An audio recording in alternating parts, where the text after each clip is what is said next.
Meteorologist Jeff Ray on this Sunday. Yes, Steve.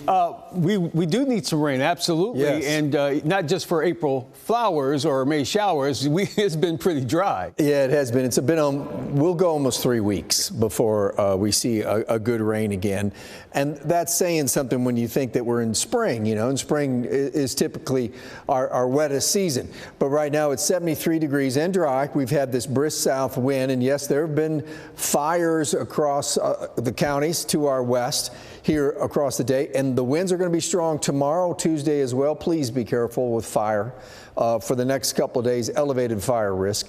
As we go across the evening hours, you see these temperatures dropping down into the 60s, still way above normal temperatures. Let's talk about your tomorrow. Monday, 86 degrees. Temperatures are going to start in the 60s. We end up into the mid 80s.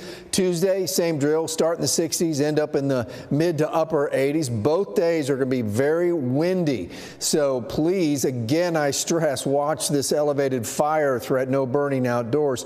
And April is going to start with some thunderstorms. But first, you know, we only got 2 more days of March left. I think both of them are going to be in the 80s. We've already had 25 days above normal, only 4 below. This is going to end up to be the warmest March ever. It is actually going to end up warmer than your average April. That's how warm this month has been. In fact, 80-degree days, the first 90 days of the year at the end of the month, and we'll have logged 30 80-degree days. That's the most ever logged in the first 90-degree days of any year, and those records go back to 1899. So it hasn't been your imagination. We've had a lot of really warm days here of late. So let's talk about what's ahead. The weather pattern is going to shift.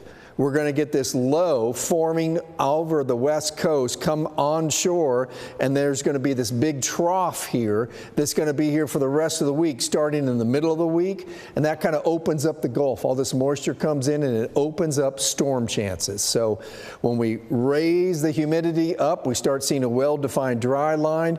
Even Tuesday night, some of the activity that's going to be to the west of us could end up in our western counties by Tuesday night.